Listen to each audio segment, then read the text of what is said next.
Hello, all of you wonderful people. It is your boy, Rylionn, and joining me tonight is the absolutely wonderful Soviet. Soviet, say what's up to everybody. What's up to everybody? All right, excellent. You guys already know. And tonight we have our Week 7, Day number 2 match. It is going to be Counter Target Spell, which is Team Orange, versus Sitting on Wards, which is Team Yellow. I am definitely looking forward to this. Soviet, you were still in the fit spot for them to go ahead and start the draft, but that is okay. And the draft should be underway here soon. Actually, yes, it has already started, so I'm going to go ahead and pull that up for you all. And... oh, actually, they're just going to go ahead and hop right into the game itself. I guess they... Yeah. nope, never mind. I was going to say, like, Alright. hit start for no good reason, but that's all right. Let me go ahead. I'm going to pull up the draft for you all because this is the official link, and there it is. There we go. So starting off here with the bans, we do have Nunu coming in for Sitting on Wards, so Team Yellow, which is starting on blue side, and Team Orange, which is starting on the red side. And then following up with that, we have the new champion, and I apologize because I'm going to absolutely butcher the name. Is it Yeah. Akshan? It's action. Action. He's an action hero. It's He's an literally action just hero. action. Okay, so then action That's- it yeah, I mean, is. That's what people are saying. I mean, that's what I'm going to call him. We'll come back to the action ban here in just a little bit, but following up with that, we do have the Swain and the Trundle bans coming in as the second pick for both Counter Target and Sitting on Wards.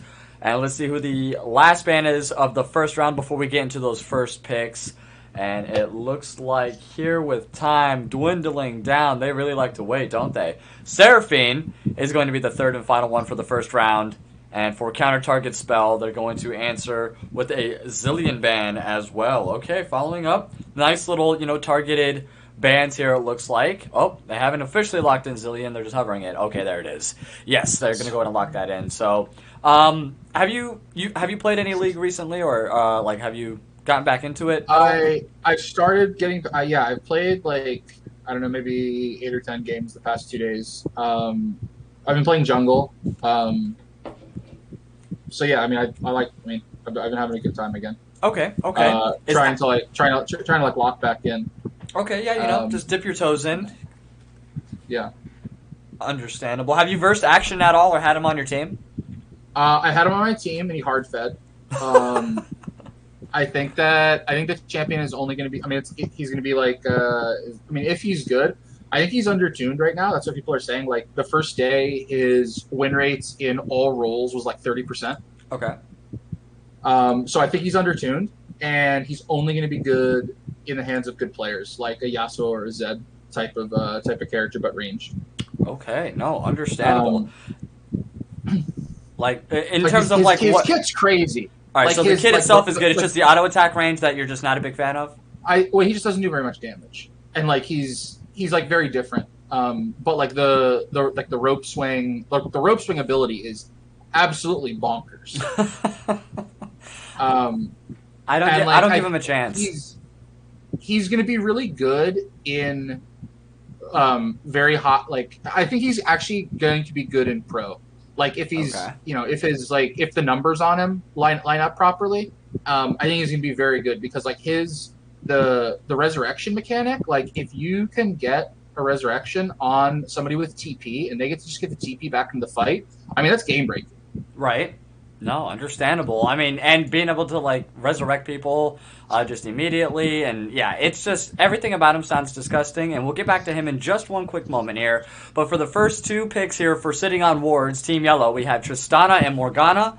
And for Counter Target Spell, we have the Xin Zhao and the Nautilus. So we have the ADC, and we have a flex pick here with the Morgana. We can either go jungle, mid, or support with this one. So we have a hard definite for the Tristana ADC. Xin Zhao jungle, I would assume, more than likely, and then Nautilus would be support in this pick. So those are definite hardcores. We have Zach, all right, as the jungle pick. We're gonna support. Yep, absolutely. Does lock that in. So, I mean, Nautilus was going to go ahead and get...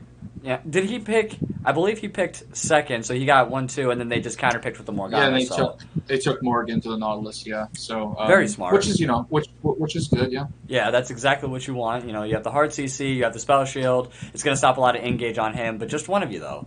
And then following Oh up though my. with the ADC, we have the Vayne pick. So we definitely have some hard scaling for team counter target spell picks early on. You know, Vayne is more of a late game champ. Tristana kind of pops off early, and she has better range in the bot lane. So that might be a little bit difficult for Vayne. And Nautilus is going to have a hard time against the Morgana, like you had just stated a little bit ago. And then Zach with those potential jump ins as well is just going to be a nice wombo for them on the bot side so far. Yeah, I think that Nautilus and Vayne can certainly fight like level. They probably want level 3 because you want the silver bolts and the condemn. Okay. And it is potentially a lot of damage. So I mean, if Nautilus Vayne can get level 3 before Morgana, because a lot of the times the Morgana will get Black Shield level 3. Okay. That's a window. More, I would say more so than the normal, hit level 2 on the first 9 creeps and then go in there. Okay, no, understandable. And for the last bans, though, we have here Veigar and Irelia. So Veigar for teams sitting on wards in counter target spell is going to ban out the Irelia here. And then for the final ones, it looks like they are going to go ahead. In this, like, who have you been going against that's been just a real pain, recently? Yeah, I mean, I have had, over the last 2 days, I have had an Aurelia in every single game. Okay. That's not a joke. I mean, just every single game. Like, she's very good. And like the Ornn ban is, Yep. I think he's also strong. They're banning the Veigar on Wednesday, I guess it was. Counter target spell played last, and they had a really good Veigar game. They had a really good Seraphine game. So that's why those bans are happening. Okay, no, definitely. And Shen is just Shen is just good. Like, I mean, Shen That's just a safe pick to get with rid a of. hyper carry. Oh, Yeah, I mean, like Shen onto a hyper carry is just good good drafting. yeah, Morgana and Shen shields, that stacked on top of each other, that's just going to be a bad time overall. A lot of magic damage absorption, a lot of physical damage absorption, like that's just not a good look. And it looks like here we're going to have the set pick. Very set nice. top. Yeah, I'm assuming also that set top. And for their top laner, like, who would you want to go into set? Because he's just one of those bruisers that it's just very difficult to pick into, unless you can get out of the haymaker ability really quick. You can really, you can honestly take anybody. Like, you can take a tank. You could take this is fine. Malphite? Just you can just Malphite's just gonna be able to get his grass procs off, and it's not gonna be that big of a deal. Okay. No, definitely. Kind of. Yeah, I probably wouldn't have picked Malphite actually, since you have Morgana and Zac already dealing AP, and it's minor. Like, obviously, the Malphite damage is not, he's not gonna be a damage dealer or anything, but it is technically 3 AP champions, so something more bruiserish would have probably been better. I probably wouldn't have taken Cho'Gath for a similar reason. Okay.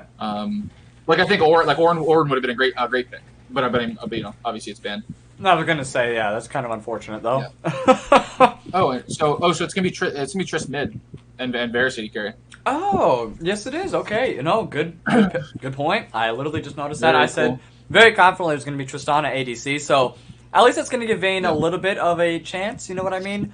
That's gonna be rather difficult though. They're going to go ahead and pick the Orianna into the Tristana. That's going to be a safe pick, along with the Shockwave, so she's not able to jump out of that after level 6. It's just gonna, and she does have that range as well with her ball, so she's able to poke from a distance and get a lot of damage off. I would expect maybe an electrocute coming from her, so that way she can just go ahead, get the burst, get the speed buff on herself, and then bounce in the shield, Could be, yeah. Typically phase rush, but electrocute is also okay. Okay, all right, understandable. Well, I'm going to go ahead and put the prediction up, though, for game number 1. And I'm just going to go ahead here. Sitting on wards, which is going to be Team Yellow. And that is going to be starting, here we go, game number 1, 5 minutes. Counter target spell, Team Orange on red side. Who will win game number 1? Go ahead and put your predictions up right now. I'm going to go ahead and run an ad before game number 1 starts here. So all of you that are subbed, thank you so much for all of your constant support. You don't got to deal with these ads. If you're not subbed, well, you should be. And here we are. So, yeah.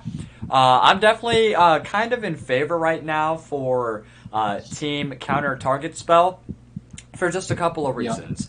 The Vayne Nautilus, like you said, is just going to be a deadly, deadly combo, and I think they're going to be able to play safe enough and know that there's a lot of CC around the Varus, Malphite, and Zac. Like, that's a lot of engage and lockdown capabilities, and then Tristana just has to sit in the background, throw a bomb on one person, pop off, hop in, hop out, exactly what Tristanas do.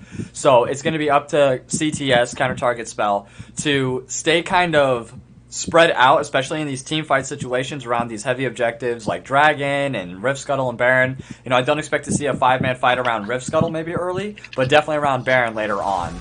And then on top of all that, another reason why I like counter target spell right now is because they are 2-0 right now, leading into this week. They had a game last Tuesday. I believe it was against Rylyonn's Body Pillows, Team Pink, and they went ahead and won 2-0. So they're very, very strong right now going into day number 2. I know there's been a couple days in between the last game and this one, but they have not skipped a beat. I believe both of these teams are going to be in the playoffs, if I'm not mistaken. I don't know the official standings, but based off of their gameplay and what we've seen, amazing. On Wednesday I was casting that game, and counter target spell was definitely looked good, especially in the second game. The Aphelios was quite good from GG no rematch. Yeah, no, I definitely agree. I mean, it was just nasty. He was timing the gun chain perfectly. It was he was actually MVP, if I'm not mistaken. It was GG. He's been MVP quite a bit. We have seen him up here. I definitely... it's up to the people, though. They got to vote. If you don't want to see GG again, you got to vote for somebody else. But he is just definitely a constant top performer. He knows exactly when to go in. He's very aware of his weapons. He's very aware of his skill shots. Just all around a really good, safe player. But let's see if he's able to pull out the Vayne here tonight. Did he pull out a Vayne on Tuesday against Rylyonn's Body Pillows? He did not, but I know that he does play Vayne a lot. He does like Vayne. Okay, well, I mean, she is one of the best ones ever. I don't play a whole lot of her, but I respect a Vayne player, whether I'm going against one or, I have one on my team in top lane. I had one playing Norms with me yesterday, and it was a top lane Vayne. She just absolutely dominated late game. We just had to get her a little bit fed, and then she went ahead and got a pentakill, a quadra-kill on top of that. It was just absolutely ridiculous. It was a great time. But, also sitting on wards, I mean, they're a very formidable opponent as well. They definitely have made the playoffs. I've already heard that they are locked in as well. So, there's a reason why they're there. I don't know the official standings, so I can't say exactly the order of both of the divisions right now. But I just feel like this is going to get into a game number 3. I know we always say that, but I'm definitely feeling that here tonight. Both teams have a lot of potential. But who's your MVP, or who are you more leaning towards just based off the draft right now? I mean, I don't know. I think my knee-jerk reaction is to say counter target spell, but I think that it's actually going to be fairly difficult for the Vayne, given this team comp. Varus has tremendous poke. And the Zac and Malphite can engage onto the Vayne from from Fog of War, essentially. Right. And the Vayne is very short range. And the Trist has range advantage. So it's actually gonna be Varus mid and Trist AD carry. Oh, is it really? I think is weird, but. But yeah, so it's gonna come to. The Vayne has very good peel, but you can't peel a Malphite ult from over a wall. That is true. Like sometimes, it's like what a 1 second interaction. Even if you had flash up, you're gonna have that once every. Yeah, if it's. Yeah, if you get Malphite ulted from Fog of War, it's it's under a second reaction time. Right. You have to flash, you can't tumble it. Right. No, exactly, and.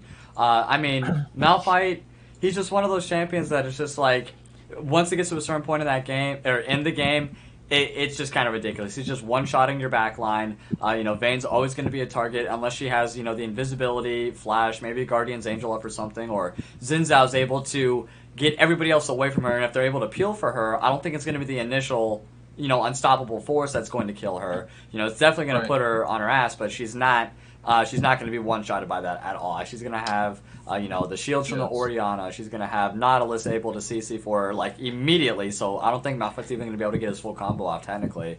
But that's where it's going to be up to the Zac and the Varus to go ahead and get that lockdown on their engages and on Varus' ultimate as well. Like, they have a really good wombo. Just sitting on wards has to be patient about it. And they just have to wait for the Xin Zhao ultimate before they actually go ahead and chain all of their, combos here. In my opinion, that's just what they have to do. But yeah, and being against these two super tanks in Malphite and Zac, they need to keep Vayne alive, or they're not going to kill. Or they're not going to be able to kill him with. The set Xin Zhao Orianna damage. It's not going to be enough to cut through the tanks. Agreed. And we have about 2 minutes here before the game starts. Once again, it is going to be counter target spell, which is Team Orange versus Team Sitting on Wards, which is Team Yellow. Welcome everybody who are just tuning in. This is to our Team Gap Gold League Split Series. This is going to be week number 7, day number 2. Thank you so much to everybody that has joined in here tonight. I'm going to go ahead just for fun.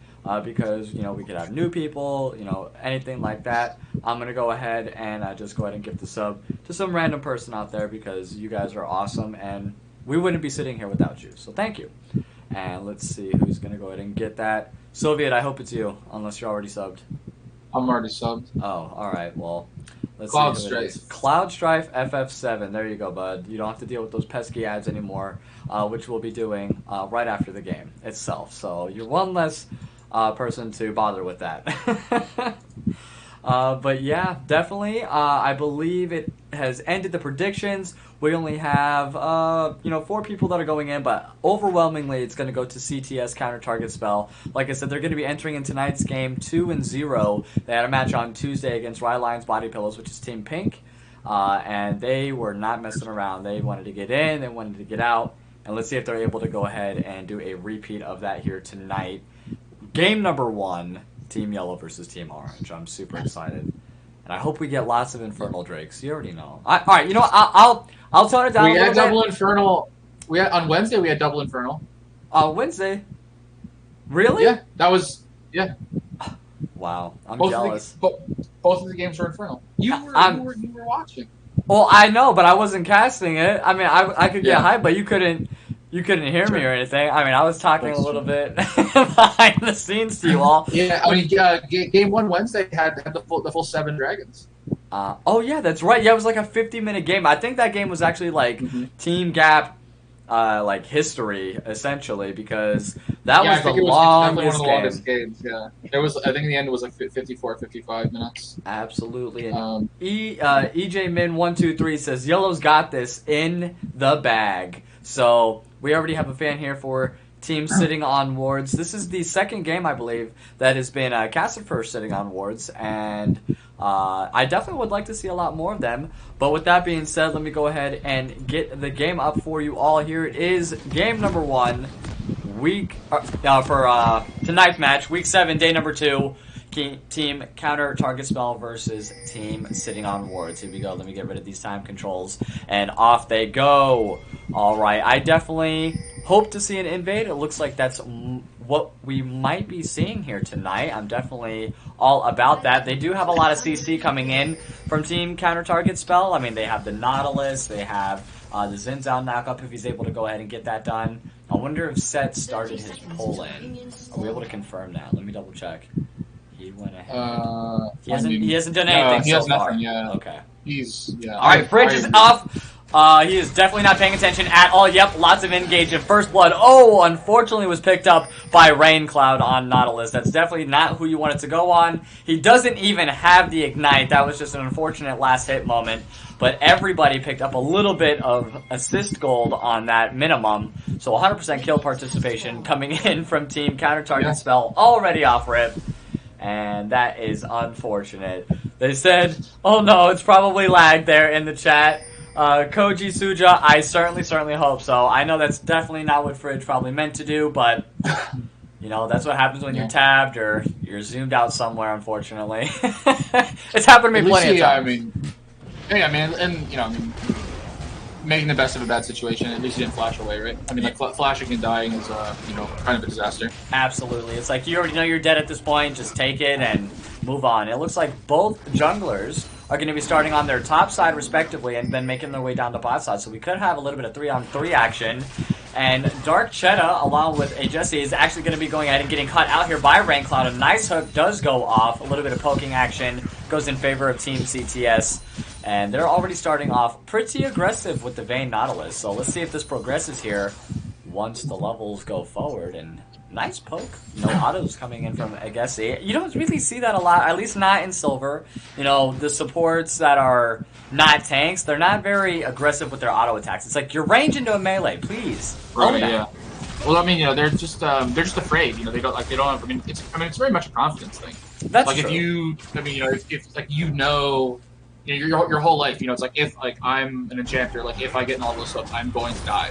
So you don't really think about using the minions and when you can safely do it, like when the AD carry is wasting their auto attack on a minion, like you just do it for free. Right. No, absolutely. And you definitely, I know level 1 it's a little bit scary when you get the minion aggro and everything along those lines, but you got to be able to know when to go in, get your autos off, and then go back from there. And that's another thing. Given that's why bringing Sweeper to the lane is so powerful. Like to get bush control, that allows you just walk up, auto, step into the brush. Yep. And you just take no damage even from minions. Absolutely. So a little bit of a trap here for blue team. Yeah, it looks like Zach's still going to focus on the scuttle first and then make his way. Yeah. They may have lost a little bit there of experience while trying to wait for the cheese strat in that river bush there. And Oriana's actually going to make her way down towards the bot river, get a little bit of deep ward action. So she knows that Zach's there, but no pinging. Probably all comms coming in from CTS. And Zach's just going to go ahead and run over to his red. And he is actually ahead in farm right now. I didn't know Zach could clear camps faster than Zin's could. Yeah, Zin's decided to start red side, red quadrant, so he took and he did full clear. So okay. Krugs take forever to kill. Okay. Especially if you don't have good AOE on your spells. It's just a lot of auto attacking on the very small ones. Well, I was hoping to see some action here. We had a nice little trade on top side here for Aki Aiden into Fridge. And Fridge is going to go ahead and keep poking down with those pesky Qs, getting that little bit of shield buff as well. He did go Corruption Potion, so Seth definitely has a little bit of the advantage in the damage section, but the resistance and the sustain is definitely going to be in Fridge's favor, I would say. It's still a lot of mana use for Malphite early on. That's the only disadvantage. Seth doesn't use anything at all. Yeah, of course. Yeah, I mean, when you go the Comet, you're looking to poke out your opponent, and that's why you go Corrupting Potion. So you have the mana sustain to keep rolling your boulders and proccing Comet over and over again. Understandable. And it looks like Agency is getting a little bit of support there, but no, they're going to go ahead and back off. I believe it was Zach down there. Yeah, Javi was looking to get maybe something, but they were pushed up a little bit too far there. And let's pan over to the mid lane and see what's going on here. 34-32. So Brandon Guts is actually holding his own against the Tristana mid lane. She's not as effective as I thought she would be. She's playing kind of safe back. Definitely don't want to over push a little bit, especially with the Xin Zhao being able to sit there. Though Zach could be there in just a moment. And Jack Spectrum actually doing a little bit of counter jungling, it looks like. He did steal the Gromp, and Javi is not going to have that one bit. He's going to go ahead and engage, get a nice slow off, and at the same time we have Decomposition, goes ahead and engages onto Brandon Guts. The ultimate is going to go and get popped. The flash is going to go ahead and get popped as well. Jack Spectrum's going to go ahead and get the Malphite Q slowed down, hits him with the spear. A lot of damage going on to Aki Aiden. Javi's going to go ahead and get down as well, but not low enough. The passive is still available, by the way. And down to bot lane, everyone's looking to fight right now. Jack Spectrum was hanging on by just a thread. He's going to go down to Javi, it looks like. Dang, Chet is going to go ahead and get a nice kill. Oh, no, I'm sorry. Aegis with the pool's going to go ahead and pick it up, unfortunately, but that's all right. Dang, Chet is going to go ahead. No, he's not. Oh, the double kill goes on over to Agency. Very unfortunate, but that's all right. 2 more assists goes on over to the ADC and 2 kills on over to the support. This is going to be a support carry kind of game, it seems like. The only kill on Team CTS is going to be the Nautilus, and 2 out of 3 is going to be on Morgana. Yeah, this is probably, I mean, in a world where your support is going to get a double kill, having the Dark Seal already in your inventory is the best case if you're going to have the support take 2 kills, already on 4 stacks. Oh yeah, that's going to be a good look, and that's going to be a lot of poking damage. I expect to see a lot of W's. Decomposition taking a little bit too much damage from Branded Guts. Didn't have the ultimate because it was just used earlier inside that 1v1. Decomp still has his ulti available and Flash, while Branded Guts had to use both Teleport and Flash, so no sums for Branded right now. And it looks like Rip Scuttle is going to be up in about 1 minute. And the first dragon on the map is a Mountain Drake again. No wards or anything on it, so it looks like both teams might be resetting, hopefully here, to get that. But still relatively slow, paced game than we've typically seen, especially coming in from CTS. Like I said, they're 2-0 going into tonight's match for the week itself. So we are seeing them kind of fall behind a little bit. This is not what we're used to, at least not this week anyways. So, but, Vane's a little bit of a later scaling champ, and same thing with Orianna. I expect Set to do, his thing in the side lanes, while Malphite's more of like a team player, especially with the Wombo that they have in existence. But how would you expect late game to go if you were on either side? I mean, the way Counter Target Spell has been playing, even in their last match, they fell behind early, a couple thousand gold, but were able to, keep it close and obviously win both of those games, even though they went behind. They typically have been drafting more scaling, hyper carry type teams, and they definitely have that again with the Vayne. But they also, the Tristana is also, scales very well, and any team with double AD carry is going to scale. We're going to have a 3v3 here in the bot lane. Sorry, I didn't mean to cut you off, but it looks like HC is going to go in and root down Jack Spectrum. He's going to go in and get double CC'd here by Javi as well. He's going to go fall immediately. Raincloud's not getting poked down heavily. Engage trying to save the Vayne for something. 2 kills for 0. And it looks like Varus is going to pick up his first kill there. That was going to be on Raincloud. Great job for Dank Cheta. And the CC train that followed along with it. Great job from Agency and Javi for locking down Jack Spectrum there. It's not what they probably expected. They had the upper hand. They cleared all the vision, but the mobility coming in from Zach, and especially in Javi's hands, that's just a whole another level of the champion itself. So they now take the lead 5-1. They about have a 3K gold lead over Team CTS right now. So looking very, very well early on. But like you said, they don't really waver, as the later the game goes. This is kind of like not their signature move, but we've seen this a lot coming in from CTS, and do not count them out just yet. But like you were talking about earlier, that Malphite coming from the Fog of War ulti.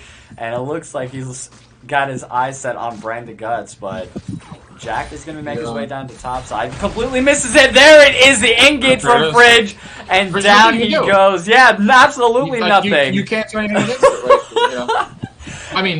You can have wards, and Seth can say, "Hey, Malphite's not here" or whatever. But even if you're closer to your tower, it just doesn't matter. Like the Malphite can tank, for your 4 tower shots. It just still doesn't matter. Absolutely. That was really good looks coming in from Fridge. It did go on over to the Malphite though. So Aki Aiden is getting beat down pretty severely by Fridge. It looks like he does have the Thorn Mail available, so that's going to help him out. Well, he does have the Iron Whip at his disposal. It looks like, Fridge is pretty much going to win these 1v1s from this point forward. He's going to be a tanky boy later on.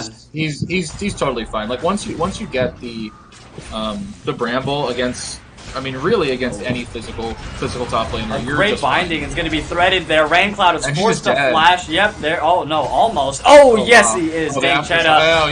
No, and thank God the cleanse was popped though on to GG. Ooh, wow. Yeah. Varus. Woo! Buddy, that is getting close. Oh, man, unfortunate tumble right into there, and Jade Agency is going to pick up another kill. 3-0-3 on the Morgana, 2-0-4 on the Varus. 6 out of the 8 kills just on bot lane. Or, I'm sorry, 5 out of the 8. That's kind of... I'm about to make you mad, Rylionn. You ready? Yeah. This one's over. Yeah. No, you can't say that. This one's done. No, you can't say that. I think it's way too early to say that. All the lanes are winning. All the lanes are winning. Let's take a look at the gold. It is. An engage coming in from Decomp on to Brandon Guts. The bomb, is it going to be enough? No, it's not. Just a sliver of health on Brandon Guts. That shield coming in, definite clutch. She can't stay though. Oh, absolutely not. She definitely can't stay. That's just gonna be another plate and a half. She can't even walk up. Ooh, all right. The bomb is not going to go ahead and go off. Or it is going to go off, but not hit Brandon Guts at all. But nice plating goes on over to the Tristana to increase her gold lead just a little bit further now. And yeah, I mean, just look at the plates, right? I mean, Counter Target's both taken one plate, and the other team, whose name escapes me, sitting on wards, yeah, has taken 3 in the mid lane, 4 in the bot lane, and a bunch of kills. That's true. And I mean, has to flash away. I mean, just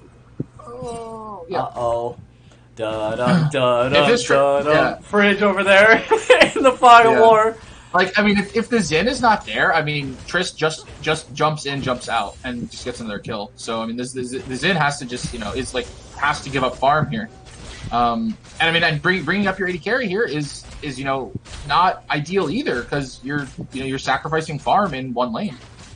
All right. No, I hear all of your arguments, and they all sound sound. Fridge looking to get another ulti out, but he's going to get caught out there by Jack Spectrum. Akieda's going to take advantage of the being alone topside and push, at least get a few other plates in his favor. And Rift Scuttle's still up, though, up for grabs. Nobody is looking like that is an objective at all. This is just Set leaves the Discord channel, buys Hullbreaker, and goes top lane the whole game. That's what this game is good. That's how. The shockwave flash though used by Dankchetta, and following up with the Varus ulti of his own, a huge Q getting 70% of Brandon Guts' health down. Oh, and another Q, and down goes Brandon Guts. What a snipe by Dankchetta. That is unbelievable, and it looks like Fridge is going to be caught out by Rain Cloud, but just for a moment, he's going to walk back to lane like nothing ever happened. Man, Dankchetta he's just reliving Chris Kyle. He's the American sniper. Sheesh, what a fucking snipe that was. I mean, seriously, that was like back to back. What's the cooldown on that thing? It's like 4 seconds. Yeah. I mean, he's already level 10, so he has it maxed. I'm pretty sure it's something very low, like 4 seconds. He also has ability haste, so. Okay. I remember getting stomped by one of my fellow Varus players. So, do you have any pointers to anybody that would be versing a Varus? Like, how do you compete with the amount of range possessed on Agency and Dankchetta if you are inside Rematch and Rain Cloud's position right now? I mean, you can't, like, you need to play, like, you need to not play him at range. Like, you have to, you have to space in a way where you can trade with him. And because, I mean, he is a mobile AD carry. So, I mean, if you get on top of him, I mean, especially as Nautilus, you have to, even if you're, maybe slightly behind, you still have, like, I mean, he still is, very fragile. And I mean, obviously you need to, like, try and do your best to dodge the arrows if you can. But, that's, like, hard. Alright, no, understandable. And, it was a great counter pick coming in from Agency with the Morgana. And definitely limiting Nautilus's input here. And Jack Spectrum, though, looking to start the Rift Scuttle and getting caught out, it looks like. Does have the Iron Whip, is going to pop that, gain a little bit of health back. Akieda now making his way towards for a little bit of support, but the rest of sitting on wards is there for backup, and they're going to pick up the very first Scuttle of the game. Oh, it's going to reset. Unfortunately, it's going to put it back just a little bit, but they're completely safe. No wards on it. They can't walk up at all. There's about about 6k gold lead between two teams right now, and yeah, they're just gonna freely take that objective and then just walk. If I was them, I would try to at least put down like a tier 2 tower and then drop it onto the tier 3. And Javi is not caring whatsoever. He's gonna go ahead and engage on this Jack on his own. GG no rematch is there for the support, but a great flash bind comes in from Agency. Jack Spectrum though stays alive for a little bit longer, lots of damage, but it's not enough. Down he goes, and it looks like GG no rematch along with Rain Cloud are going to be caught out. Huge damage coming in and great peel. And there goes the Rift Scuttle. They're going to go ahead and pop that on the bot lane. Oh, a missed binding comes in from Morgana, but Javi's going to go ahead and pick it up anyways. And down goes tower number 2 in the mid lane. Woo. And we're going to have a Rift Scuttle charge on a base tower. Yeah. And which is not Well, I mean, it's gonna be the only one killed. Yeah. Because of the timer. They took it late, but yes. Oh, is it gonna get one last oh, proc? Oh no! Oh my God! Yeah, it's I don't know why. I don't think the inhib is gonna die, but yeah, it's not and in the Raptors. Yeah, no, I mean, there's really not a lot to say. I mean, 10K gold at 17 minutes is not exactly a close game or a game that you can really expect to come back in. All right, no, it's. I'm not saying that it's impossible. It's very difficult if you're able to go ahead and get them, picked off and secure some of these shutdowns, get a few key items. Vayne is definitely one of those champions that just shreds through tanks. So Malphite and Zac at one point won't even matter at all. And as long as RainCloud is able to go ahead and provide the peel, and along with Brandon Guts, Jack Spectrum and Aki Aiden are able to be the front line in this fight. They have a lot of sustain on their own. They have the shields. They have the heals. There's a lot coming in for both of them. Not to mention, Xin can also separate the entirety of that team after they go ahead and engage. So if Javi or Fridge goes ahead and, does their hard engage, Xin can go ahead and just pop his ulti, separate them all out, and now it's a 1v5. And if they're able to go ahead and get these picks off, they might be able to do something, or have Javi or Fridge go in and then set ulti one of them onto their back line. There's lots of options here, but they are very strong, and they don't look like they're going to be giving them any opportunities to try any of the things that I just said. And oh no, he's going to walk into another binding, unfortunately, already down to about 40% health just off of a few spells. And that tower also not looking too good. It looks like they might have to give that up. The next Dragon's not going to be up for another minute and a half here, but what do you do? You're a coach. Tell us. You're allowed to be in this. You're allowed to be in this comm. Yeah, no, I mean, there's not a lot to do. I mean, you have to try and catch them out, but I mean, you simply can't fight. You cannot hard engage into into a Malphite, into a Morgana ultimate, into a Varus ultimate.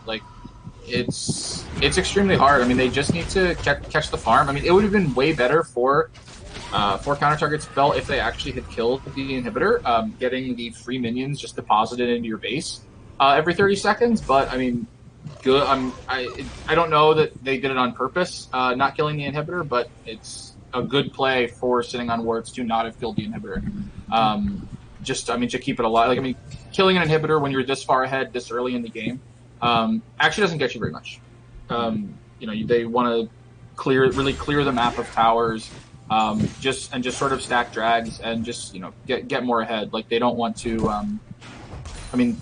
Killing the inhib just helps the other team get back into the game. All right, no, definitely. I mean, that's a great point, not allowing the super minions and essentially just being able to free farm back into the game. Oh, a little bit of a buff there, it looked like, but we are back in it. And the dragon's this is going to be the third dragon. It's going to be the Ocean Soul. This is going to be soul point, though, for Team Blue or Team sitting on wards if they're able to pick this up freely. And they have lots of vision. Like you said, they're definitely clearly ahead in the team fight realm. It would be nice. Well. I mean, it'd be nice to send somebody mid. I mean, there is no way. If you just look at the champions, I mean, they're trying to. It looks like they're trying to trade Baron for it, but I mean, Baron is just not going to do anything for them. I don't even know. I mean, they can't do it anything even close to fast enough. And it looks like they just know. I mean, they just come kill them with Baron. Yeah, they know now, and they've. It's like a good attempt. You can't just sort of sit there and do nothing. I mean, we're flashing. The Varus ult. Oh, Morgana. Okay. Okay, very nice, very nice. Yeah, and everybody goes pop Varus. Yep, it is definitely looking pretty bad. There it goes. 2 members down, 3 members down. Malphite's going to pick up a double kill. Brandon Guts, though, looking almost able to get... he's almost dead, but he's able to get out just in time. And that's going to be 4 for 1. Agency's the only one that's going to fall here for a team sitting on wards. And that is going to be a free Baron, it looks like, here for teams sitting on wards as well. Like you said, they just weren't able to get Baron fast enough. If anything, I would have tried to take the fight around the dragon, try to at least steal the dragon if possible.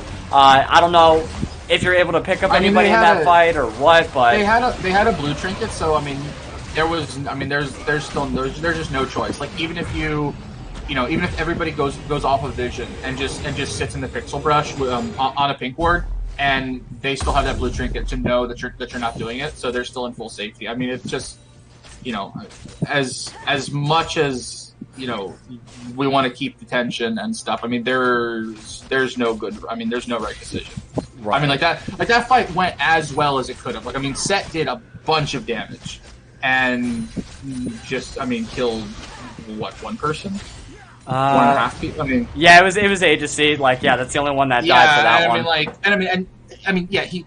They killed the Morgana, who flash ulted into the middle of 5 of them. At like, I mean, I would hope to God you would. And here goes Aki aiding, just trying to get a little bit of farming done. The Haybreaker's going to come through, misses the binding unfortunately, but still decomposition with all the damage.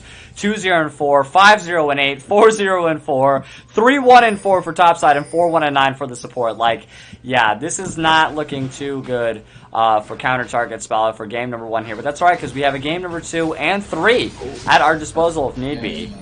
And they're going to go to Siege. Siege, it looks like. Yeah, Rain Cloud is just going to get caught out by Javi, it looks like. And yeah, they're just going to keep on pushing up top lane with the Baron. Very nice. Javi's just going to go to engage on his own. He said, don't worry, I think I'm tanky enough. Plus, I have my passive. Forced to flash, though. He's like, okay, I'm not that tanky. And out he goes there. But yeah, this is what I like when you have Baron. He's just making space. Like, I mean, that's totally, blowing the flash is like not ideal, but I mean, he's just making space for his team, waiting for the minions to come up, and and they have Baron, and this is just, they just get to walk this one down. Oh, and Orianna. Yeah. Oh, the binding's going to come through. Javi's going to go ahead and follow up on that as well. Yep, is going to be caught out. GG No Rematch is trying to do what he can. Another great engage comes in from Fridge as well. That's going to be 3 members down. Yes, it is. A teleport comes in for Aki Aiden, but it might be a little bit too late. And there goes the 4th member. Yeah. And Aki Aiden's the only one alive. Javi's getting super low. Haymaker comes through, but it's not enough. Ace, Team Gap Ace for sitting on wards, on to Team Counter Target Spell. And it looks like this might be game number 1. Great job for sitting on wards, stopping the streak for Counter Target Spell. And those points, whoever... Oh, they do? Okay, there it is. Oh, no. Rain Cloud, he's trying to step up, trying to do what he can. I expected them to do something, but the shutdown goes on over right before the game ends. I like that a lot. Kind of sucks, but it's okay. Yeah. Great job for sitting on wards. The stats, man. Yeah, I mean, that was... It is about them stats. Oh, let me get my mic out of my face. There it is. Great job for team sitting on wards for game number 1. The stats, I wish I could pull them up for you all, but I don't have it set up like that. Most damage in the game goes to Varus with 12,869. Once again, 7-0 12 on Dank Cheddar on Varus. That's absolutely insane. 6-0 8 on Javi in the jungle. I mean, impeccable. Decomp, I think, would have definitely had that... impeccable record if you didn't go ahead and dive into the tower at that last moment, but that's okay. Yeah. Yes. The Varus and Tristana combined for 25,000 damage in just under 24 minutes. So, I mean, that's over 1,000 damage a minute, pre 30. I mean, that's just not okay. There's no outplaying just right. I mean, it's like, especially on the 2 characters, right? There's no outplaying just right clicking on you. Yeah, it's very difficult. I mean, they had a lot of very heavy engage. I mean, you called it from the very beginning, with Malphite just sitting inside the Fog of War with the undodgeable ultimate. I mean, we literally saw it in the mid lane, right? I mean, absolutely. Yeah, there was nothing Brendaguts could do. He just got absolutely obliterated. Great follow-up from the Tristana as well. I mean, there was literally nothing. I think they had flash up and everything already, so there just wasn't enough time to react, unfortunately. Pro players sometimes can't react to the Malphite ult from Fog of War. So no. Exactly. But I think I don't think just because it's a huge stomp or whatever, I don't think that Counter Target Spell is going to just fold. I know that GG No Rematch is their captain, their coach also. He's good at keeping everybody even, not and he's always coming up with a game plan and a good draft strategy. So I do think that whether or not we see a game 3, I don't think that they're going to be tilted or anything in the second game. Okay. No, I definitely don't see that as well. I mean, time and time again, we see the constant, mental reset, and then all of a sudden, when they got stopped the first game, game number 2 doesn't necessarily always go to plan like that. Almost never in this league, right? Almost. In the summer league, no. In the spring league, I definitely remember that being a little bit more so, if I'm not mistaken. Yeah. Like I definitely remember. So there have been more 2-0s in this split. Oh, absolutely, 100%. Yeah. Way more 2-0s in this split than we did see in spring. We went to game 3 almost every single round, if I'm not mistaken. Like it was kind of insane. And I mean, that's probably just a product of, I mean, I know that there was a lot of player shuffling that happened in between the splits, but I mean, just in just playing more, I mean, like because a lot of these players, being in a organized, really organized, like league, playing fives a lot as opposed to before where they may have not. I mean, it's a totally different game playing fives versus playing, it's like solo, even duo queue. Right. It's like it's definitely an acquired skill. Like I mean, even just the addition of talking while you're playing is a whole extra layer that you need to get used to. And not only that, but also playing in front of people adds a completely different dynamic to the game as well. So you have, minimum at least 20 people, at least in this league, to potentially thousands of people, staring at you. So it's easy to go ahead and look from the outside in and go, oh, well, you should have done this and you should have done that. And, oh, you did terrible at farming. But once until you play in front of people, it's just like you don't really understand. But that's something that that's what you sign up for whenever you join these leagues, and it's just something that you're just gonna have to get used to. But I can't wait for that personally. I mean, you've experienced it. How do you feel knowing that there's people that are gonna be playing it? Sorry, how do I feel when I'm playing on stream? Yeah, like how do you feel knowing that there's people watching you? I mean, I like it. I mean, I try. I mean, I use it as motivation. I mean, like I'm. Right. I mean, I think that I'm pretty. I try not to let outside, like outside stuff outside of what happens in each individual game, affect my play. Right. I just sort of use as motivation. I mean, like when I'm like, I mean, if I know I'm going to be on stream, like, I mean, the only thing I think that it would negatively impact me is that like I might try and make like a flashier play than is necessary, just for the camaraderie. Yeah, because it's like, I mean, that's what you always want to like show. I mean, when you're on stream, you want to show your skills, right? I mean, you don't want to. Like, oh, I'm trying not to die. Yeah, that's gonna be my number one goal. Sure, yeah. I mean, you don't want to like you don't want to mess up the easy stuff, but you also want to show the other end, right? Of the you want to make cool plays, and you also don't want to mess up the easy stuff. So I mean, it's that's at least how I view it. So understandable. Yeah, I like it. I mean, I would I would totally play on a team, but there's only so many spots. Yeah, that's very true. And I mean, we're going to have the Gold League. I believe we're going to have a fall split later on and things like that. So, I mean, there's going to be plenty of opportunity. We could even expand teams. The more teams we have, the more games that we can go ahead and cast for you all and do all this greatness. And the more powerful we become. And the more powerful that we become as well. Yes, you're not wrong. Speaking of power, I'm going to go ahead and run a 1-minute ad. But before I do that, I'm going to go ahead and drop another gifted sub here into the chat, just for a little bit of thank you all once again for just tuning in here tonight, hanging out with us and giving us somebody to talk to, because if not, we'd just be talking to ourselves. So let's go ahead and drop another one for you all in chat. And it looks like, it's going to Fridge. All right, so we have one of the players on the winning side. I swear to God, it wasn't like planned out or anything. It just happened to be that way. It wasn't like, hey, win this game and I'll, it was for your Malphite. Yeah, it was for the Malphite. Onto the Orianna. Yeah. Absolutely, onto the Orianna. Congratulations. You do some impeccable ultis like that, you get a sub. That goes for only Fridge, though. Yeah. You just got. I mean, like if you make me look smart with what I'm saying before the game, if you actually do it, then you get a sub. It's just that easy. Well, why didn't you get in the sub? I'll do that. Why would I pay for it when you'll do it? All right, good point. Yeah, this is the tag team. You make Soviet look smart. I give you the sub. That's how we work. That's how we work this out. Okay. I like it. But game, it looks like 2 should be starting here relatively soon. We just have a slight intermission in between these games. But I mean, yeah, that was a really strong game number 1 in general. Definitely not what I expected from Counter Target Spell in general. I thought it would be a little bit more actiony. And the only reason why they even had that 3rd kill was because the very end they decided to jump into tower. So not what I was expecting. But hey, this just sets us up for that game number 3, hopefully. And we haven't had a game number 3 in a little bit. I believe it's been 2 weeks, so I'm living for it. That's exactly what I want. And here we are. But yes, who would you give MVP to for game number 1 for team sitting on wards? I mean, I guess Varus. I mean, like, not dying as Varus is pretty remarkable. So, but there's a reason why they're not dying. They're able to get all those kills as well.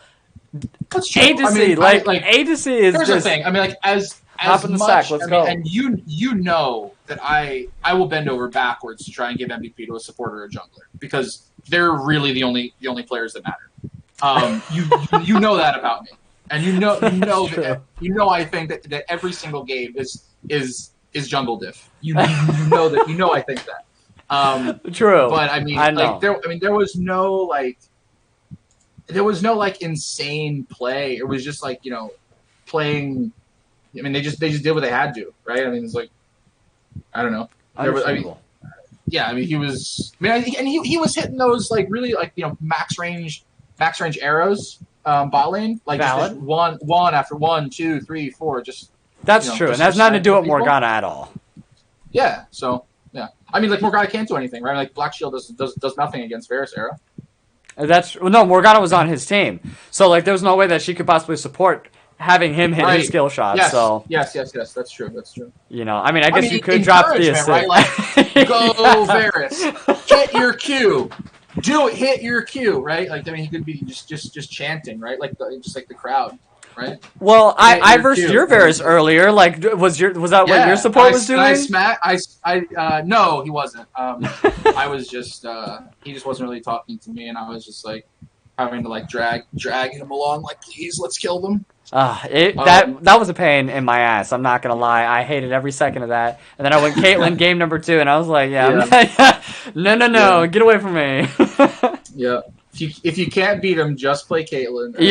And outrange them. Yeah, it's a solid strategy going into Varus. I'm not saying it's gonna work every single time, but it's definitely something at least. And ban out the Nautilus. Also looking at the team comp from last time as well, do you expect to see a little bit of different bans coming through? We had the Ornn, Irelia, Zillion, Trundle, and Action, or Akshan.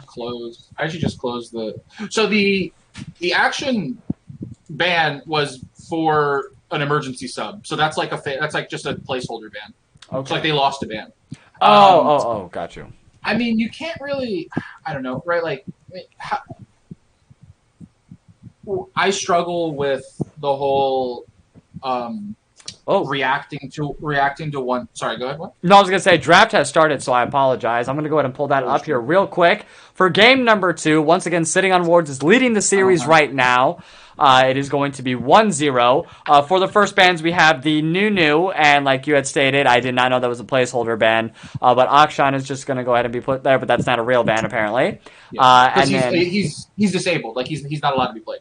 Oh, that's right. Yeah, in the first week, you're absolutely correct. I completely forgot about that rule. Man, a lot of rules I should remember. But it looks like Swain is going to be for ban number 2. Interesting pick. I mean, that wasn't even who we saw from the first round, but that's something that maybe they could potentially pull out that they definitely don't want to deal with. Let me go ahead here real quick as well. There you are. This like adapting your pick ban inside of a best of 3, best of 5 is is one of the hardest skills in League of Legends, because how much do you care about what you just beat, what you just lost to? Some amount of, you have to just be confident in the champs that are in your team's pool right now. Mm-hmm. And banning, changing the ban, it's like you go into game 1, like obviously you're banning these 5 champions for a reason, right? So I mean you either don't want to play against them, or your opponent has a good player of that champion. And then if you ban something you just lost to as like a knee-jerk reaction, then you're giving up something that going into the matchup blind you didn't want them to have. So it's kind of it's difficult, right? You have to weigh the cost benefit there. And we have Zillion now. I was gonna say everything you have said has come to light so far. The Morgana they just got rid of, and now Zillion's gonna go ahead and pop up. Like you're impeccable. This is why you're a coach. Not a coach. I want to be. Oh, all right, a potential coach. Looking for team coach. Yeah. Please put in your applications for Soviet. He is right now 100% profit. Definitely omniscient here. And the Zareth pick is going to be picked up by CTS. And sorry, go ahead. As long as I don't have to actually play the game, I'm very good. Yeah, isn't that what we all want? I don't want to actually do anything, but I want to definitely take all the credit. I want to set you all up for victory, and then go from there. And they're going to actually take away the Zac pick from sitting on wards. They're going to pick it up themselves, counter target spell is. And let's see how they react to that. I mean, that's such a hard engage as we saw from last round for sitting on wards. And, being able to take that away and utilize it against it, I definitely expect counter target spell to capitalize on this heavy engage comp because they kind of tried to go like a more scaling comp last time. And that, they got first blood, but they literally did not do anything after that at all. Yeah, they got first blood and then they got one more kill in 24 minutes. Right. Exactly, and the Tristana is going to be picked up once again by sitting on ward, so they're going to definitely keep that. Once again, we saw it in the mid lane last time, but this could be one of those flex picks like second Yao. It's definitely a very, very strong pick. And I mean, having the flex to the potential of having an 80 carry mid lane, opens up so much for the jungle. Like, right. It opens up you having like a hard AP jungle, and then it makes it really difficult to itemize against. Valid. All right, no, good point. And the Skarner. Whoo, sheesh. I love Skarner. The hard CC, the speed boost that he gets, all the defense. He is a impeccable tank. It's like when you pick Skarner or Malzahar, somebody that has that suppression, it's like you're just dedicating now a Quicksilver to your arsenal. Like, absolutely have to, or cleanse at the very least. You're either going to get rid of one. Cleanse it. Oh, you can't cleanse, the Skarner ulti? You cannot. No, it's a suppression. Oh, that's right. Oh, that sucks. Oh, well, what about Crucible? Does that still count? You cannot Crucible suppressions. Dear God. All right, well. Quicksilver Sash, my man. That's the one and only item. Wow, that sucks. 1,300 gold, please. Yep. And it provides a little bit of magic resist as well, but, comparative to the actual effect, which is the get rid of all, suppressions and everything else. But Varus, it looks like it's going to get picked up, so they are going to steal away the bot lane pick potential as well. They still don't know if Tristana's going to be ADC or mid lane, but they're planning for it going back into the mid lane here. Counter target spell looks like. And now we're into round 2 for the bans. And let's see what Sitting on Wards is going to go ahead and take care of. All right. So counter target spell comes out with Malphite. And then SOW is going to go ahead and follow up with, we have no top lane picks yet. And we saw Set last game, but he wasn't that much of a threat. The Yone is going to be banned out. Can't argue that. I started playing, and you're never going to believe this. Yasuo. Oh, yeah? Oh, yeah. I absolutely. He's such a pain in the ass champion. It's like, I'm so sick and tired of versing him. I might as well learn him. And Sure. I literally just picked him up today, and it's like, all right. I can see what the hype's about. And the Irelia hover, let's see if they go ahead and lock that in. I know it's what they had last time, if I'm not mistaken, was definitely one of the bans here. And they don't want to see the Malphite pick again. Absolutely not. They got rid of the Morgana, they got rid of the Malphite. That Fog of War ultimate was such a pain and really well utilized from Fridge last time. And the Irelia ban as well. So they're kind of targeting top lane, A Trundle, I guess, could also be a flex jungle pick as well, but a potential top lane pick. And then the last ban before the game actually commences is going to be, they're going to go safe again, and Shen. So great utilization, great tank, just like we stated last time. And then, the Ornn. The Ornn. Well, actually, counter target spell banned Ornn last game. So they changed it up and now are taking Ornn for themselves. Very nice. Yeah, it's like, well, if it's not a ban, but we're going to go ahead and take it away from you by picking it up ourselves. That's what I kind of like being about Red Side, is that you can kind of, since you pick second, you can kind of counter pick, but since they pick first in the second round, it's like, well, now you're picking blind into a top lane. Ornn just kind of has to stay in lane, build his items. He enhances for the rest of his team. So late game Ornn is going to be a problem. But he's not that bad, I guess, laning. Like a Cho'Gath wouldn't be terrible into Ornn. Darius, I think, would be another good pick into Ornn. I'm not entirely sure on that. But they're going to hold off on that and go Nautilus. So I'm assuming it's going to be a Zill mid, Tristana Nautilus bot lane, and then Skarner in the jungle. And let's see what they pick for their top side. This is all, just hypothetical, though. This is indefinite. Yeah. They always seem to do something. Well, yes. I guess this means that Zillion is going to be mid. That's so this is what I would also assume. This has to be top. You never know. Last time I thought Varus was going to be ADC, but he ended up being... or mid lane, but he ended up being the ADC. So this is just...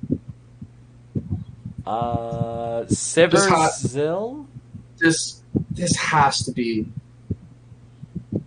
like one of the two ADs top lane, right? I genuinely don't know. In this circumstance, I mean, is Skarner a duelist or nah? Who's the jungle then? Nautilus? He's so bad in the jungle. Like, all right, then I would assume a Nautilus top side then. Bad. Yeah. Oh god, Cassiopeia. Really? Okay, so it might be Xerath support then. Varus ADC, Cass mid, Ornn top, and Zac in the jungle for team counter target spell. And then City on wards, I can try. I'm going to go ahead and assume it's going to be Tristana Nautilus, Sivir Nautilus in the bot lane, Tristana mid, Zillion top, and Skarner in the jungle. That's what I would assume, just looking at this, but I guess we'll find out here right now. I'm going to go ahead and start the predictions. You all can mull over that. I do not like this counter target spell. This is for counter target spell or for sitting on wards? I think sitting on wards has just a much better comp. Really? I don't know. I don't like the double mages. I don't know. I don't think that the counter target spell, like, the comp doesn't have a plan. I think it's just like sitting on wards comp is just like extremely easy to execute. Okay, well, let's find out. And they have two speed ups for Skarner. They have Sivir ultimate and they have Zillion. That is true. The Skarner is just gonna be zooming. That is true. Lots of lockdown for sitting on wards. I mean, they have the Nautilus CC, they have the Skarner CC. Oh my god, it's Nautilus top. It is Nautilus top. All right, Fridge is going to go ahead and do that. So he's definitely going to be playing a little bit safe comparative to what we saw last time. Definitely from the Malphite. So he's just looking to maybe get a little bit of help from the Skarner a lot. And, Ornn's just going to be pushing things in with his Brittle anyways. So, I mean, he's going to have to play safe, put down wards, and make sure that he's not going to get 2v1 essentially the whole time. But that sets up the rest of his team to pretty much play however they want. And, the roaming capabilities from Nautilus and Sivir, at least, level 6. Skarner is pretty mobile as well. Zillion, like you said, is going to be all over the place, with his speed ups. So they have a lot of mobility for sitting on wards. Counter target spell, on the other hand, they have a lot of tanks and they have a lot of damage. Xerath and Varus are able to just stay in the back line. Cassiopeia is going to be in the front line with the Zac and the Ornn, and they're able to just constantly, just do so much damage up front, while Xerath's going to be doing a lot of damage from the back. It's just going to be a nice mixture of front line and back line from CTS. So, my personal opinion, I like CTS's a little bit more. They have two really big tanks and, CC capabilities from the Zac, Ornn, Varus and Cassiopeia as well. It's just going to be difficult for them to get to the back line, I say, for sitting on wards. Once Tristana hops in there, I mean, unless she has a Zillion ulti on her, she's going to get popped, immediately. She doesn't have to jump in, though. Skarner's just going to bring him to her. For, a couple of seconds. But, they are going to get a Quicksilver. Would you expect them not to? Oh, I mean... Yeah, yes, I expect Varus to get a Quicksilver. Third item.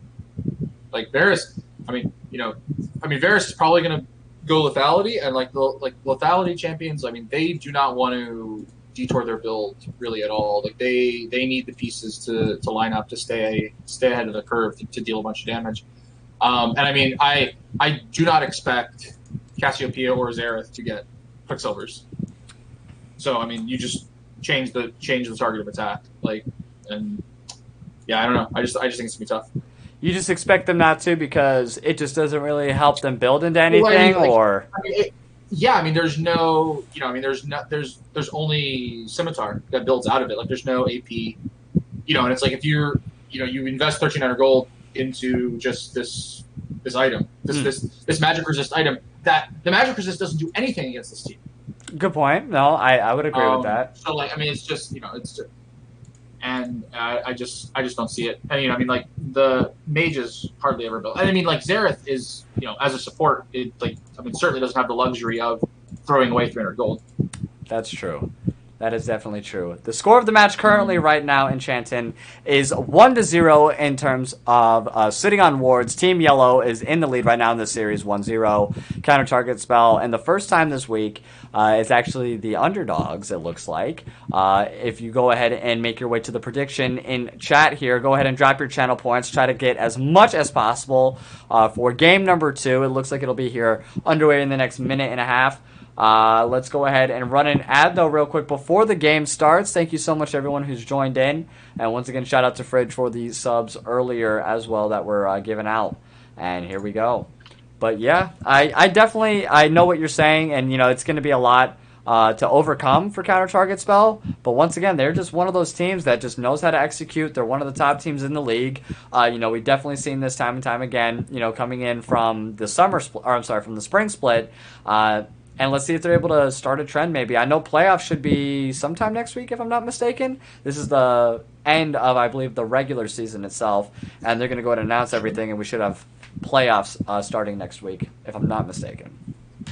Very cool. Yeah, I love best of fives. Oof. We did have a few games that actually went to 5, did we not, last time? It was in the semifinal game. Lot. I mean, more than one, right? Oh, yeah. It was definitely more than one. I remember that Team Purple versus Team Orange were duking it out. That was one of the craziest games ever. I definitely love that. And it looks like the predictions are closed. Game number 2 is going to get started here in about 30 seconds. It's going to be Yellow, or Team Sitting on Wards, is going to be on blue side, and Team Counter Target Spell, or Team Orange, is going to be on red side once again. And Enchanted saying Plat Black is number 1. We're watching the Gold League right now, Enchanted. When is Plat League is the real question. I don't know, man. You'd have to ask Kaya. I definitely... I know Haya loves answering that question. Yes. At Haya in the Discord. Yeah, or at Adam in chat. Let's see if he's in here. Haya, if you are in here, when is Plat League and the Silver League underway? And while we get that question answered, let me go ahead and get this game up and running for you all. Here we are. Once again, this is going to be game number 2 in this best of 3 series. Sitting on wards, Team Yellow versus Counter Target Spell, Team Orange. 1-0 right now for Team Sitting on Wards. So I'm definitely looking forward to this. I'm not saying that they need to throw it, but I definitely would like to see some kind of... Game 3 happen at least here. There we go. All right. Do you expect to see another invade? It went well for them last time. I don't know, man. I don't think so. I mean, they don't have they don't have Nautilus. Oh, that's right. That's right. Yeah, Nautilus is on the other team currently. So yeah, I definitely would be trying to invade if I was team Sitting on Wards, but not Counter Target Spell. Here they come. All right. Oh, sneaky. All right, Dank Chetta and everybody else is going to wait behind. We've got a ward. See? Ooh, We've got a ward here. That's going to... I mean, it's going to spot him. Oh, yeah.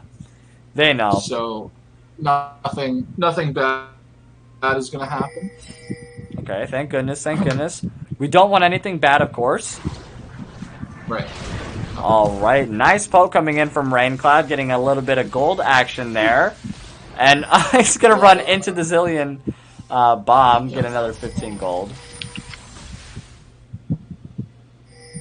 Comet doesn't proc it. so it's only got 15. Oh, okay. I thought it said 20 for Xerath there. My bad. All right, very nice. But, yep, so that was it. That was all the invade action that we had there. Not a whole lot going on, just, showing their presence, letting them know, hey, we're 1-0 in the series right now. Don't forget it. And just always be on your toes, because you definitely don't want us to 2-0 you. This is from my dogs, Rylyonn's Body Pillows, what you did to them earlier in the week. So they're going to probably taste, or not probably, but they might be able to taste that here soon, if that is what Sitting on Wards definitely wants. Now, you mentioned that the Cassiopeia pick was not your favorite. So instead of Cass, who would you want to have in the mid lane? I mean, you could have just picked Orianna again. Okay, understandable, but anybody else that's not Orianna? Syndra just got buffed. Okay. She's pretty good, I think. Yeah. Okay. Cass is just, I don't know, Cass is just so... What about Zed? I don't like any of those. Alright, so it's like... I just don't think he's a very good champion. Like, I'm just not about it. Zed, Yone, Yasuo, I just, like, it's just a trap. Ooh. Raincloud getting all of his skill shots off, though, on Aegis-C. And Fridge doing some really nice trading, though, on the Nautilus on top side against Aki Aiden. GG No Rematch now is in control of the Varus, so he's going to be poking down quite a bit with his Qs as well, just like he was done to last game. And now that the shoe is on the other foot, he is definitely making the most of it, trying to zone out as much as possible. And everyone's just kind of just chilling so far. Nice, calm, and easy. Cheta, did he go? Yeah, he did go Dark Harvest, okay. And I believe he's already hit one, oh, if I'm not mistaken. What? No. Nope, not yet. What happened? Oh, dude, somewhere out there, wherever he is for you, is screaming into the ether right now. Lethality Sivir. I hate it so much. What's wrong with Lethality Sivir? It's just worse. It's just less damage. Versus going like on hit crit? Crit. Yeah, just crit. I mean, if you're doing nothing but hitting boomerangs, though, it's definitely advantageous. Yeah, no, I mean, if the opponents don't have their monitors turned on, absolutely. I think it's just very good. Alright, good point. And there we go, nice spell shield landing, but all the other abilities not able to block those, unfortunately. Tanking it with her face. A great engage here from Fridge into the top side there. Aki Aiden, lots of damage getting put off onto him. No ignite, did opt in for the teleport this game, and Javi is hovering in the top side, though, trying to get that done, but he was spotted out by the minions, unfortunately. Just a little bit too up in that fog of war. Yep. Yeah, that was... I mean, I didn't expect Nautilus to be a really good trader, but into the Ornn, I guess, tank for tank. And hold on one moment here. Looks like Brennigan's getting engaged by Decomposition. The Poison and then E-Stacks. Like you said, you didn't really like the double AP, but that is some seriously good trades that Cassiopeia is kind of going to win, in my opinion, against an ADC. And a nice stun Q combo. And there goes Jack Spectrum's going to engage from the Fog of War just like he saw last game. And it's like they just switched teams a little bit. Yeah, kind of. I mean, Sivir has really no... the Sivir Zillion really does not have any kill pressure against these guys, especially starting tier. She has very low damage before she starts to just buy every longsword item in the game. But it gives her a little bit of opportunity to keep on throwing more Qs, getting the ricochets off as well. And here we go, Decomposition is going to engage once again. Does take a tower shot, unfortunately, to his demise. And first blood goes on over to Branded Guts. Great job. A little bit too much of a step forward, unfortunately. I really don't know why the Triss is just wants to just jump in so much. It's like just, adamant on so doing strange. that. It's just so dangerous. Like you're like just a late game insurance policy, man. Like just farm. Like just keep farming. Oh, he was not able to get out of there in time to flash forward, and another flash from Fridge, but 2 tower hits is also going to be his demise, and Aki is going to pick up a 1-for-1 in top lane there. Both burn flash. He got creep blocked a little bit there. Yeah, unfortunate. I mean, they're both just get to teleport back, so yeah, it's very even. Oh, dang, Cheta has a little bit of technical difficulties and able to reconnect there real quick. Very nice. At least it's not too bad. And they should be starting up here within the next couple of moments. Maybe he DC'd because he realized he took Dark Harvest. Instead of what? Lethal Tempo? Yeah, Lethal Tempo. Let the man live. Lethality, it's a viable option. What's the win percentage on Crit Sivir versus Lethality Sivir? Can you look that up? I'm just curious. Like, does MOBA Fire or something? I wouldn't even begin to know. But I know if you look at anybody in GM and Challenger, nobody's building Lethality Sivir. Well, we're in gold. So I think Lethality Sivir is a little bit better. Because, with the on-hit crit Sivir, I mean, it's just, you got to be right up in their face, and that's not something I want to walk into. No, it's, whenever a pause happens, it has that little bit of a buffer time. Oh, very cool. So you're at 6'11", 6'12"? Yep. Still? Absolutely. Okay, cool. Very good. Yep. So, not to worry, everybody. It was frozen for everyone, not just you guys. But yeah, the poking coming in from Raincloud is really nice, and GG No Rematch is doing really well with following up on those cues. It's just Agency and Sivir just have the speed ups, they have the spell shields. It's just difficult to hit everything. Some of those. Wow, this Nautilus is just like doing damage. Going in. You're in the top lane. Oh, here we go. Those are the combos that we were just discussing. And Aegis is actually going to follow up with a combo of his own. Get some seriously good damage onto Raincloud there. He's going to put him out for just a bit. And those lethality boomerangs are coming in clutch, my friend. Yeah, I mean, normal boomerangs still will deal damage. They will also still do damage. They don't get rid of, they don't ignore the armor, though. And they have a relatively tanky team. They have the Ornn, they have the Zac.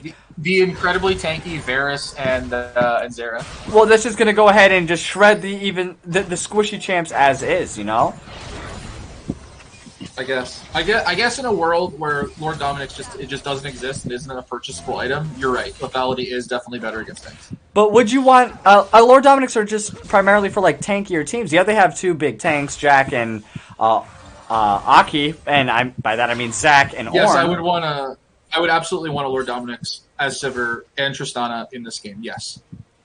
I guess you could still theoretically buy Lord Doms, could you not? And just have a Dustblade on top of that? Ooh, a great stun lands onto Agency here, and a nice follow-up, but a counterplay goes from Agency. The bomb's going to go off. Yes, it does, and down goes Raincloud. Great flash from Agency to get out of there. Does have level 6 available still, though, to him. Silver's going to pop the ultimate as well. Now they're on the run for their lives. The teleport's going to be coming in from Ornn onto the bot side. A counter-teleport also as well. Jack Spectrum's going to get taken out. The passive's going to go ahead and pop the Ornn. Ornn is going to go ahead and get blown. Knocks up only one target. Fridge is trying to do what he can, and down goes Jack Spectrum to Javi, and they are going to go ahead and get also the Nautilus ulti out of that, but Nautilus ultimate. Okay. They might be able to get the Infernal Drake here for all of that. Lots of summoners dedicated to the bot side there, along with the spells as well. So great job from team sitting on wards. It is a much closer game now. They are matching their score from last game at least, much sooner. I do have a little bit of a buffer there, but yes, CTS is matching what they had done last time, so this is tremendously better in a third of the time. Okay. All right, gonna force a Zillion ult, but very cool. No one does. I'm getting a dragon, so. Ooh. So we have either Ocean or Cloud for the soul. Let's go Cloud. Let's go Cloud. Let's go Cloud. I hope not. I really hope it's another Ocean soul. I will take Ocean over Cloud any day. Sitting on wards would love a Cloud. Oh, that's true. Look at this team. More Zillion revives. More Skarner impales. Wow. They would love a Cloud. I feel like Cloud Drake RNG is a little bit biased when it comes to these heavy movement speed champions like Hecarim. I see a lot of Cloud Drakes for. Skarner, I see a lot of Cloud Drakes for. I think it might be built in to give these guys a little bit more gameplay, because without that, I don't think a lot of people would pick it. And it looks like here, CTS is going to pick up the Rift Scuttle much earlier and get the first one, get a little bit of pressure on the map. And we do have Branded and Jack going towards top lane as well for Aki 8. And it looks like they might be trying to drop the Rift Scuttle up there. Bridge is a little bit too far. He did see them a little bit sooner, and the rest of team sitting on wards are going to make their way down there. Just picks up the Scuttle, actually. Tristana and Zillion are looking that side, but they're just going to go ahead and go back to their respective lanes, it looks like. And yeah, I mean, I like the efforts, I like the communications, and that's something I think that we've seen a little bit of improvement on going into game number 2. A lot more awareness on the map, not getting picked off, especially coming in from the red side right now. So that's a little bit of better gameplay that we've seen than last time. And a great stun once again onto Aegis. Raincloud is just doing the most right now.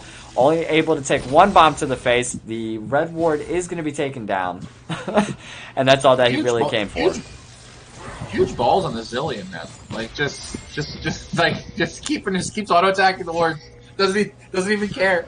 Like hit me, keep hitting me. I'm just gonna kill your wards. Fridge is doing some serious damage though. Even to Jack, like by himself, he took like 40 to 45% just in one combo. You know, that's a big Nautilus boy. Nautilus has percent health damage on his W, I think. W. Yeah. Yes. So, is he maxing against, he might be. No, he put a lot. Oh no, he's in E and then into W following up W. afterwards. Yeah. Which is completely the opposite of the support Zillions who max hook.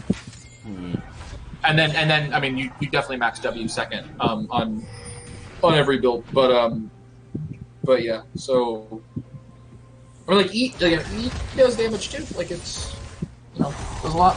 Oh yeah, he's definitely doing the most. The W, the W's an auto attack reset too. So it's you can definitely in short trades he does do damage.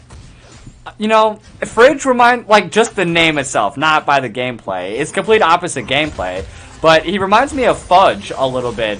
Once again, way better gameplay than Fudge, in my opinion. Fridge is... Fudge is good now. Fudge is actually good. Is he now? Yes, Fudge, he was in the lab. He's like the most improved player by so much. Well, alright, shout out to Fudge. I take all that back. I apologize. I know you've been in the laughingstock for quite some time, but hey, kudos where kudos is deserved. So, that's all we actually really want is improvement. But Fridge is coming out strong. He's done his homework already. He knows what to be doing. And it looks like we have a gank. Double gank comes in for the bot side here. ADC forced to pop the Zillion ult early. Jack Spectrum's going to go ahead and engage. Silver's going to pop the ultimate as well. The Boomers are going to go ahead and get off. The suppression from Javi's going to go ahead and get through. Jack Spectrum forced to flash. The heal's going to be popped from GG No Rematch as well. They're going to try to go ahead and do as much damage as they can and kite back. But that was definitely, I would say... and sitting on Wards' favor there. And, a lot dedicated, but not a lot actually gained. So... We really need to get this Rift Herald going. We've only got a minute for plates. Ooh, good point. Yeah. The best bet that they're going to have to drop it, though, I would say is, mid lane. Fridge is definitely not allowing a whole lot to happen in the top side. He's just keeping that pushed up a little bit too far for Aki to do anything. Or the rest of his team. That's why you max E, I think. Is just you just keep shoving it back and forth. Oh yeah. Wave cleared up, baby. It looks like they are gonna be dropping Herald mid. Yep, there it is. Alright. Hey, look at that. I can make a few predictions. Just in time, I'm telling you. Very good. And it's mid tower, obviously the best tower. So, oh yeah. It's just a scenario based thing and didn't get that first proc there. Yep. There it does. We have just a couple seconds left of the plates, and up the top side, we have a nice engage from Fridge. Once again, landing that dredge line, and then just doing some serious damage with the E, and then just going about his way. So he's just there for just the few bursty type plays, and down he goes. And teleport is available for both Fridge and Aki Aiden, so that's something that both sides have to look out for. What? No way. Are you ahead of me right now? Am I? I don't know. What time? Yeah, you are definitely ahead of me. I'm at 416 right now, and yes, we did have Javi steal the Mountain Drake, and the teleport's coming in from, it looks like, Fridge. He is going to go ahead and get a nice CC down. The Varus ulti's going to miss, unfortunately. Javi's going to go down. Brandon Guts is going to pick up that kill. Miss, unfortunately, the Xerath stun, but the Ornhorn's going to go ahead and go off. Does hit only one individual, and they're going to go ahead and back off. But Jack Spectrum is on the hunt right now, engaged without the rest of his team. They do follow up now, but he is going to get poked down pretty severely. The dredge line's going to come through, but not enough. The Ignite barely hang on by a sliver. and out goes Jack Spectrum. So a very nice engage. A great steal coming in from Javi. I am now about to hit the 15-minute mark, so yeah, you might have been just slightly ahead of us at that point. Sorry about that. Tell me when you get to count me down from 05. 05, 06, 07, 08, All right, we're good. 09. Perfect. We got it. All right, and great job. They're not going to go ahead and even up the score. The gold is about 400 gold lead now for Counter Target Spell. For the first time in this series, they have a gold lead. And they are still doing a whole lot. Barely misses that stun once again coming in from Raincloud. I mean, great job from Javi being patient, waiting behind, getting the blasting cone over the wall, and then being able to flash right out. I'm not sure what happened there for Jack Spectrum. I mean, he did have Smite available, did he not? Just not paying attention? Or? I believe. I mean, it's possible it could be Skarner comboed an ability with it, and I mean that's what you have to do when you're trying to steal. Understandable. Fridge, though, now on the receiving end of this, he's on the losing end of the trade, I'm sorry. And back down to bot lane, we go with a 3v2 situation. No, I'm sorry, 3v3. Skarner's there. And here comes Decomposition to go ahead and try to even up the fight for Fridge. Aki Aiden's going to go ahead and safely get out there. He is quite a tanky boy. Doesn't have to leave lane anytime soon. Already has his mythic item, by the way, along with Zach. Your favorite. The Aegis, or whatever it's called. Sunfire Aegis. Mm-hmm. And here we go. Aegis. Javi is going to go to engage onto Dark Cheddar there. Javi's going to go ahead and get picked off. I'm sorry, Jack Spectrum was engaging at first. Javi is getting a lot of damage, though, underneath tower. Nice Varus ulti to stop him there. Stop that engage and make sure that he does not pop that ultimate. Lots of fighting all over the place, but let's break it down. Let's take a look at items, slow it down a little bit. Go ahead and break it down. Who's got what for us? I'm going to take a drink of water.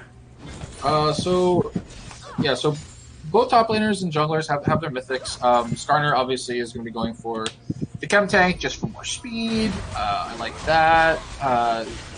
Really strange. How much gold is this Tristana sitting on? So Tristana's sitting on 1,400. Close. I kind of don't know why she is so much. She's the kills. Never mind, the kills. Yes. So yeah, Cassiopeia has her stupid mask. This item I hate. The Andrews. And Varus is just also behind in farm, down 2 assists. Doesn't have his what's it called? Dustblade. All these lethality items. Ooh, another great combo landing in though from Raincloud onto Aegis. And great follow-up also from GG No Rematch, and some serious damage coming in from Branded Guts onto Decomposition there. Now, like you said, Leandris is not your favorite, but that burning damage does do quite a bit. And we have a nice ultimate coming through, but Branded Guts is going to go and get locked down by Fridge. Does get the dredge line and the Q, but barely steps underneath tower. Jack Spectrum's here to show up as well. Decomp is there poking in the back, only able to get a few hits off for his bomb, not necessarily enough. And they really can't do anything around mid. Sitting on ward really cannot do anything around mid until Triss buys. Yeah, she has 1,800 gold. That's going to be enough for Gale Force. And it looks like we have another pause here. Or Kraken. Yeah, and a pause. Not sure what happened there. They should hit some items. Xerath is going for a Kindle. Is he going for? This looks like. I think this is Everfrost out of the Xerath, and the Lost Chapter would lead me to believe. I mean, I hope to God, Eludens out of Xerath. We'll go ahead and not. I mean, it could also be Elite Entries too, but I hope not. You would hope not. Why? Double the entries doesn't really do very much, and Ludens is very good on Xerath. All right, a good point. I mean, yeah, getting that splash, whenever he, pops one of his moves off there is pretty advantageous. Not gonna lie, but the amount of tanks that they have, the Skarner, the Nautilus. Well, that's pretty much it. Just those two. Yeah, you're right. I would go for Ludens. I was trying to make a case, but I couldn't. It was just too. Yeah. It was too great in the other way, or too much in the other team's favor. And first tower is going to go ahead and go on over to sitting on wards bot lane. It looks like barely though. Top lane was just almost able to get Aki Aiden picking up the first tower there for Team Counter Target Spell. And the third Drake, which is that Cloud Drake, like you were mentioning, is going to be up here in the next 30 seconds. Unfortunate, but that's going to be, like you said, very, very good for SOW's favor here, sitting on Ward's team comp overall. That's exactly what they wanted. Shield bow Tristana, come on now. No, are you serious? I don't like this. I don't like this. Well, they do have a lot of bursts coming in from the Xerath, the Cass, and the Varus. But, I mean, that's kind of what Tristana's meant to do as well. I think the Kraken Slayer would have been definitely what you wanted. You want to pop the Cassiopeia or the Varus and the Xerath as quickly as possible. And I don't think Shield Bow has that same damage output as Kraken does. But we'll see. Well, certainly not. But yeah, this dragon, what are they going to do? Nautilus needs to get here. Zillion needs to get here. And we just gotta, yeah, so I mean, no QSSs, so any squishy is, Sivir has no mana. This is not good. Why aren't we? Speed Zillion. Press R. Alright, they're going to go ahead and start the Cloud Drake, it looks like, but that's just to get a little bit of poke off onto CTS. And everyone's just kind of weighing down. Not a whole lot of poking going on from either Varus or anybody else on the enemy team as well. Or Xerath or Varus. Like, that's kind of like what you want. When you're setting up for these objectives, you want to be poking down as much as possible. It's not that much mana. But Raincloud and GG are just kind of trying to chill in the back. There we go. The Ornhorn's going to go ahead and get popped here. Dark Chedizlo is going to go ahead and get the spell shield off. The Dragon's going to go ahead and get picked up. It looks like no, red team. Oh, actually, yes, they're going to go ahead and get that. Jack Spectrum is very low, already off rip. Dank Cheddar is just doing a lot of poking onto the back line there. Branded is going to go ahead and get a nice ulti off onto 3 of the members, but it's going to fall, unfortunately. So now it's 2-0 for SOW's favor, and they're going to walk away with at least that victory. They did get the Cloud Drake, but that was not going to be enough, unfortunately. They had 2 members die for it, and it looks like a Tier 1 mid tower is going to be given up as well. So great job from SOW in that team fight. They have Tristana. They can push for a second tower here. They definitely can. Let's see. Yeah, they are able to get it. Very cool. Oh no, we have an engage though underneath tower. Not a whole lot that they can do. Fridge is going to go ahead and pick up that kill, and the shutdown's going to go on over to Raincloud. Very nice. Unfortunately, that last tower hit is going to go ahead and do it for him. Akiaden though trying to say, "Get out of my jungle. This is my jungler's jungle, not yours." And one for one in the tower. I'll take that. I mean, that's still kind of in favor, though, for sitting on wards. You know, yeah, you gave up a kill. It was a shutdown. That's what I mean. That's what I mean. Oh. I mean, and it's a shutdown onto the support, too. So, you know, I mean, like, not really. I mean, like, yes, the support is Xerath and, like, you know, has the Ludens now, has the Sorcerer Shoes, but, you know, not as bad as if it were the shutdown onto the Cass or the Varus. Yeah, very true. Very true. I definitely I love this, actually. I just didn't think that an AP mage support had the capability in this league of building a non-AP mythic. We have Shrelia's on the Zillion. I love it. Yes, we do. Speed. But we need to play for that now. They were like very hesitant to speed in the Skarner and just ult somebody.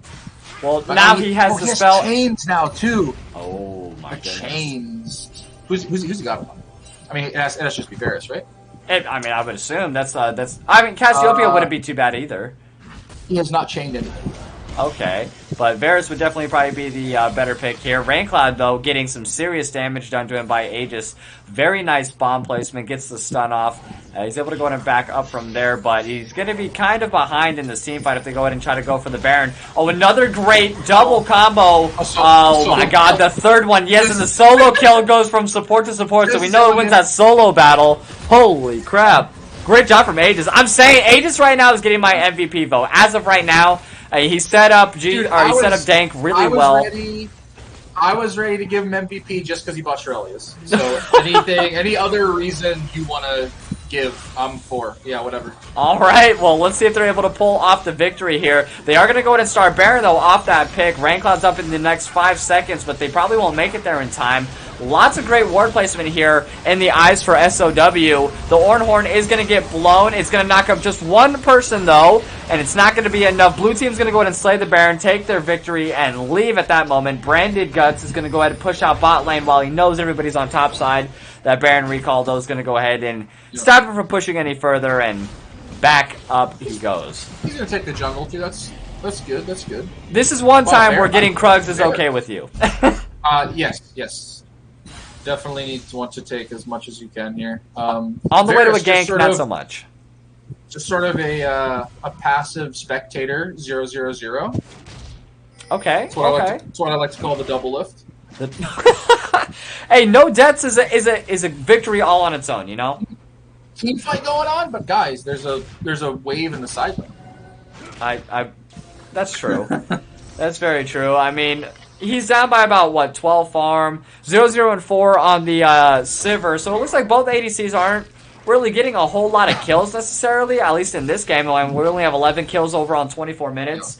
And I mean, Sivir is a support. Like, I mean, the Sivir is, presses R, makes everybody fast, throws a boomerang because of the build she's chosen, and is, largely useless. Well, after that, I don't know. She's doing well though. Like 4 assists, I'll take it. That's what I'm saying. Yeah. No, I mean, she is playing the build, as smart as support. Right. As a support ADC. Lots of. I can't wait to see the damage charge from Sivir. At least I think it's going to be good.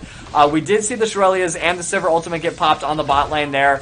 I like how they're capitalizing with the Baron though. One in top side, all 4 of the rest of them in the bot lane. Get those cannons out as much as possible. It is a strange choice to put the no Kraken Slayer Tristana solo versus the Ornn, but I think she's far enough ahead that it's not going to matter. Yeah, she's able to jump out of those. She has to sustain as well, coming in from the Immortal Shield Bow. And she knows where everybody else is on the map. Ornn certainly can't ever kill her because she has jump and shield bow. But I mean, I would just rather have their 4-man push is so much weaker because they don't have Tristan. I mean the ultimate siege weapon. Right. I guess that's Ziggs. So the second best siege weapon. Yeah, the best one in this game though so far. Yes. And well, I mean, we get the power anyway, so that's true. And now we have a huge engage though from Decop. Yeah. I don't know about all these flashes, but I mean, here we go. I don't think he had the dash available. And in the meantime, SOW were sitting on wards is going to go ahead and capitalize and pick up the 3rd Drake of the game. I'm sorry, 4th Drake of the game is Cloud Drake. Puts him at soul point. Every time we look at this Sivir, she just has no mana. Well, that's true. I mean, she just built a Mana Moon, I believe, right now. She just picked it up. No, she had it for a little bit. But this is what happens. Imagine how much less mana she would have if she didn't have a Mana Moon. Oh, very nice ultimate going in. Oh, the flash being burned, though, from Branded Guts. That's just a moment too late. Yeah, that was close. Great look, though, from Fridge. The Baron is gone, though, unfortunately, so they did a great job. And they're going to go ahead and Spell Shield that stun. Very nice coming in from Dank Cheddar. He is playing a mini game, dodging Varus and Xerath Qs, throwing out Qs of his own. I will say he is.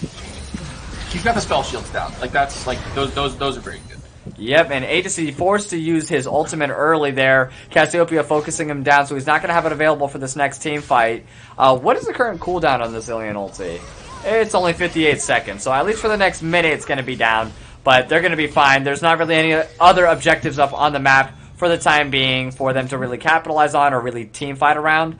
So if I was them, I would try to stick to like Varus and Cassiopeia going to their own lanes, farming up as much as possible, trying to catch up in that regards. Not that they're very, very far behind, but they're starting to slip a little bit behind now. There's at least like a almost 30 farm difference between the ADCs, not to mention the 4 assists going on over to the Sivir. Same thing happening in mid lane. I mean, Cassiopeia does have 2 of the kills, but 3 assists on Tristana. She has 150 gold shutdown available on her if need be. So there's just a lot happening right now for SOW that CTS just needs. They just need that one team fight. If they're able to get some kind of combo off and get these picks on the Sivir, the Tristana, or the Zillion, like that's just what they need to maybe get themselves into a game 3 situation. Yep, I agree. Oh man, dude, I'm gonna lose my mind if this Forbidden Idol becomes a Crucible. Oh, Mikkel's. Oh, it was Redemption. Okay. Whew. We're safe. Oh my god, that would have been really something else.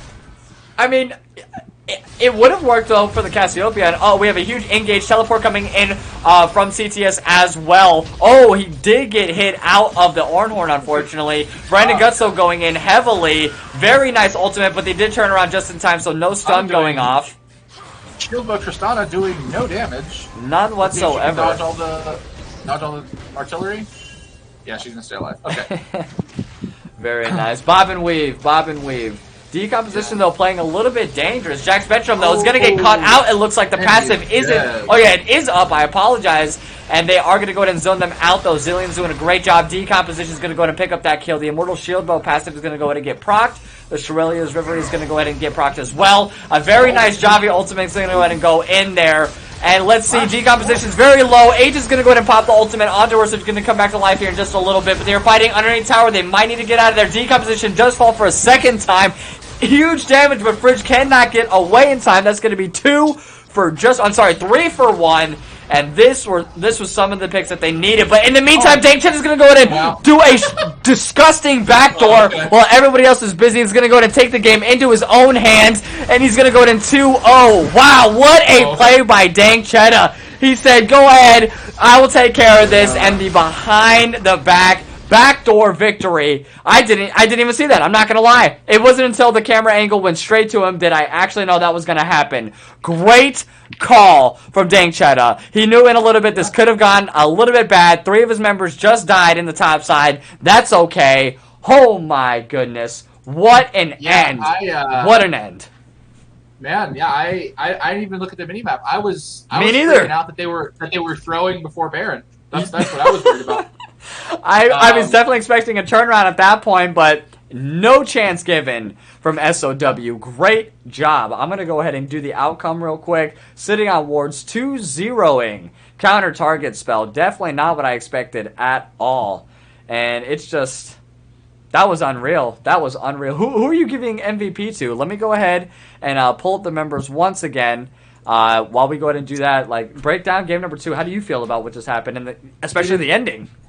Man, yeah, no, sure. I mean, I just don't know how. I mean, no matter whoever gets the MVP, question number 1 is, what were the comms there at the end of game number 2? Was it Sivir saying, I'm just gonna go bot, into top, so I just can win the game, or was it, oh damn, I'm bottom, I forgot Baron was spawning, I guess I'll just try and push. Right. So that's a question. I mean, what did Agisi play in the first game? He played Morgana, right? Yes, Morgana game number 1, correct. Yeah, he died one time. So he's died one time in these 2 games. Both games. I'd probably give it to him. He was also clearing wards, really ballsy. He was he was dodging the Xerath, had his monitor turned on. That's true. That is true. I like that.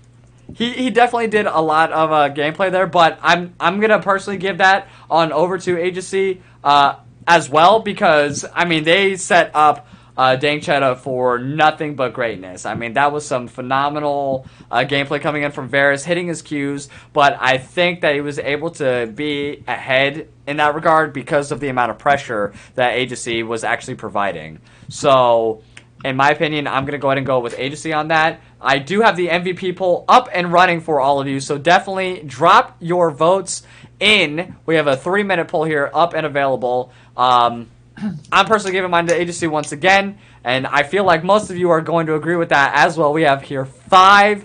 It's unanimous right now for Agency, but definitely with 3 minutes, take it away, the rest of you. In the meantime, I'm going to have to go ahead and gift one more sub here into the chat. I think overall it was just, I like these 2-0 games. It makes me a little bit sad because I want to see a 3-0. You guys already know that. Yeah. I'm a little bit greedy when it comes to that. And you guys aren't giving it to us. You guys are like, no, we need to end this soon. It's 11 o'clock Eastern Standard Time. We're starting these games a little bit too late. Whatever the reason may be, stop it. Stop it. And just so you know, so the Sivir's damage was 200 damage more than Zillion. So, I mean, big damage coming out of lethality. I mean, huge. How much is... All right, when you say 200 more, but, where was she in terms of I mean, ranking? he did. I mean, they both did the most on their team. Like, Cass did the most in the game. Cass had 14.5. Yeah, I expected that. I mean, Cassiopeia was an absolute monster. Decomposition was it. Definitely did. Or I'm sorry, no, that wasn't decomp. That was oh man. Cassiopeia was Branded Guts. Yeah, thank you, Branded Guts. Yeah, Branded Guts did a phenomenal job as well. It just wasn't enough as a team. I didn't really see a great communication all the way around, like, as we saw coming in from SOW. Like, they played really well all the way through and through. They had a great invade as well, or potential invade. CTS had a great invade game number 1, but that was literally the only kill that they had for like 24 minutes before they finally got their second and third kill, which was given to them essentially. I wasn't expecting that from CTS. I don't know if it was just end of the week. Everyone's tired. I totally understand that. Yeah. But like we're already qualified for playoffs. Like, at this point, who cares? We've already made it. Huge win, though, going on over to teams sitting on wards. We haven't seen them play a whole lot, and I would like to see a little bit more of their games. I can't wait to cast them into the playoffs here coming up within the next week or two. It was heard it was next week, but I don't know that for certain, so I keep on saying definites when I shouldn't. Yeah. But you definitely think they're next week. Yes, I definitely think they are next week.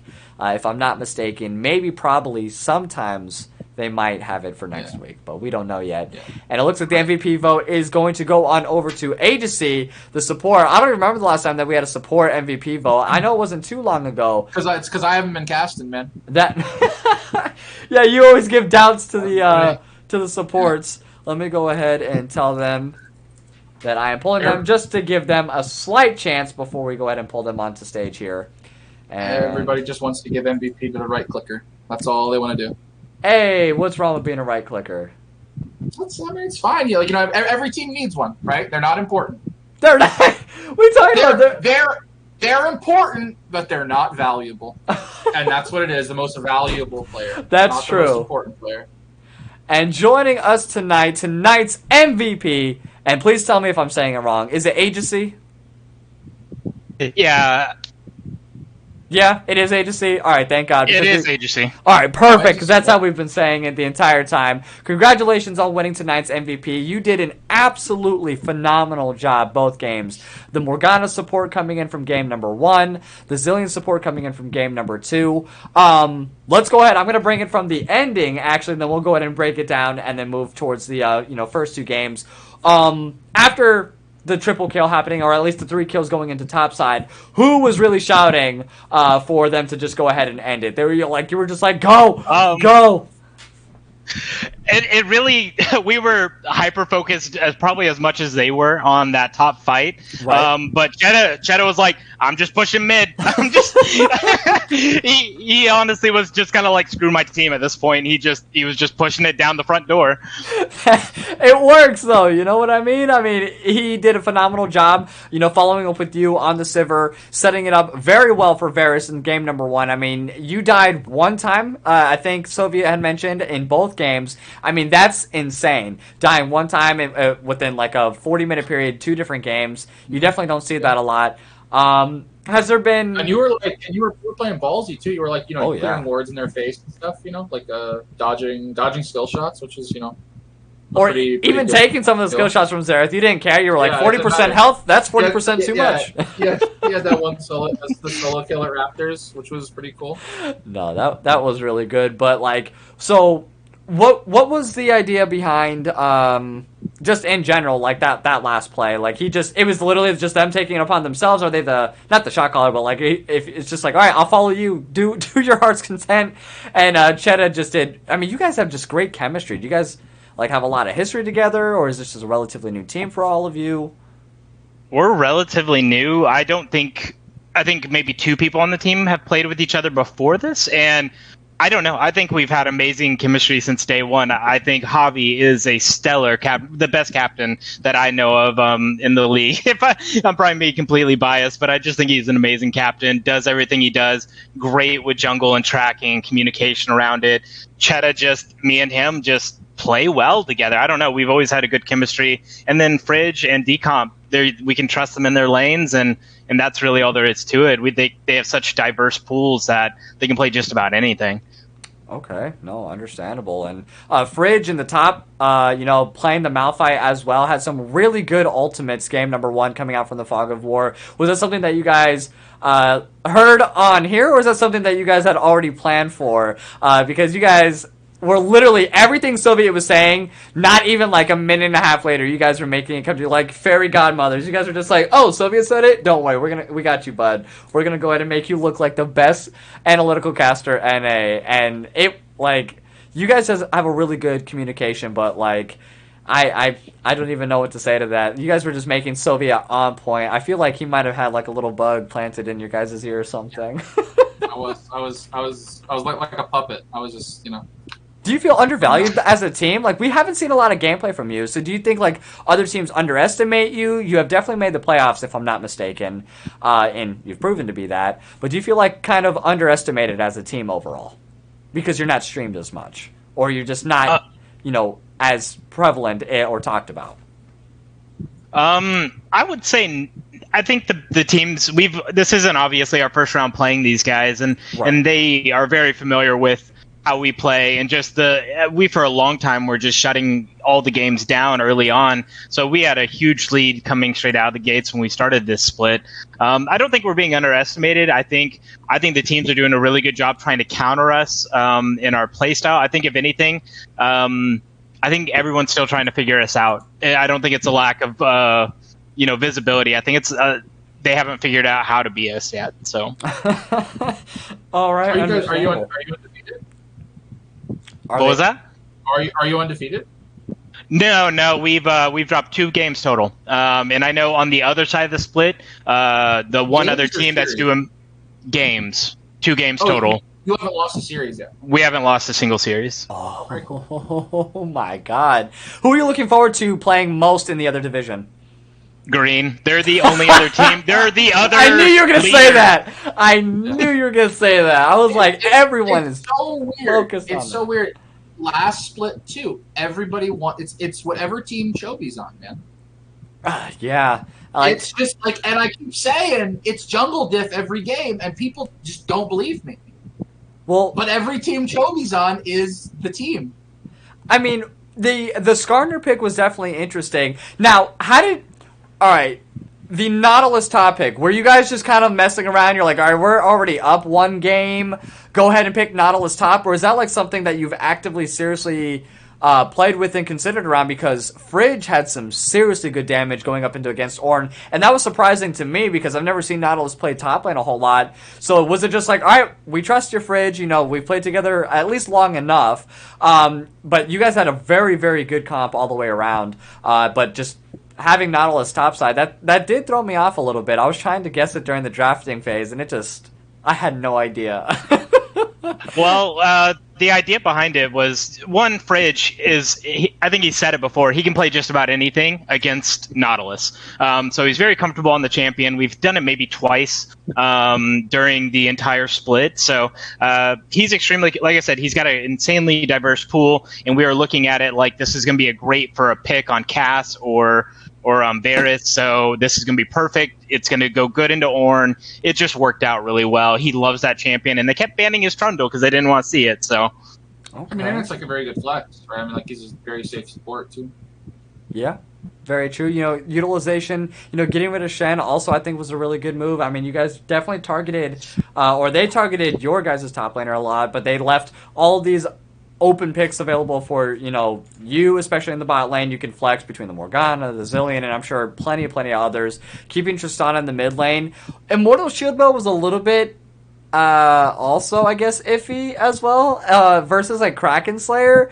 Is that something, once again, that you guys were talking about, or that was just kind of like, well, we're kind of getting bursted down by Cassiopeia, so I know this isn't directly related to you, because, I mean, you were just throwing bombs out all over the place, and getting that solo kill off on the Xerath also, the Battle of the Supports and that topside brush, disgusting. Kudos to you, man. Like, you were just bobbing and weaving, playing those mini games so well, and then just following up with that third bomb and just floating away. It's like, oh, that's infuriating. But, what was up with the Immortal Shield Bow on Tristana? Like, did anybody mention anything like that? Or it's like, okay, we do kind of need to go defensive or not get picked off, quite as easily with the Cassiopeia being there. Yeah, there was a dive that Decomp did that honestly the tower range in it was insane. If anyone goes back and watches it, the tower was hitting him from a really far away distance. So he lost that fight, and then after that he was like, I'm not gonna be able to win against this Cass 1v1, and we weren't really getting the space we needed to get ganks in there to help him. So that's when he went the Immortal Shield Bow and just went probably for the safety of it. Absolutely. Sure. That makes sense entirely. And I do remember that 1W engage into the Cassiopeia, and it was like a pixel. The little baby foot of Tristana was just right over the line, and yeah, that tower took every opportunity it could to get at least one shot in there, and it was that one shot, that's all it took. But seriously, congratulations again on this 2-0 victory for Counter Target Spell. They were 2-0 earlier in the week. I definitely thought this was going to go to a Game 3, but you guys definitely shut that down. Any shout-outs you want to say, anything like that to, other teams that are going to be coming up? I believe playoffs is next week, if I'm not mistaken. Yeah, Green, obviously we're coming for you. You're the only other people we feel like are heavy contenders, so you're going to have a fun fight on your hands. But I appreciate for all the people that came out and in chat supported this, because I know I saw a lot of people supporting the channel and praising just the games and the caster. So thank you all for coming out and watching. I think it's extremely appreciated. Yes, it is definitely appreciated. Sylvia, any closing remarks, any other questions, finalizing things, or things like that for the stream itself? Shout-outs. No, I'm good. All right, perfect. All right, but thank you once again to everybody who did join us here tonight. This is going to be the final game of the week, I believe, because the VODs that we did have set up, unfortunately, because of the new patch, kind of rendered those useless. So that's something that we're going to have to plan a little bit better along moving forward here. But it is your boy Rylionn, and joining me tonight, of course, is Soviet and tonight's MVP, which is Aegis. And we will catch you next week. We will drop the schedule on Monday. But yes, you all have a very wonderful rest of your evening. And we will see you all next time. Peace out.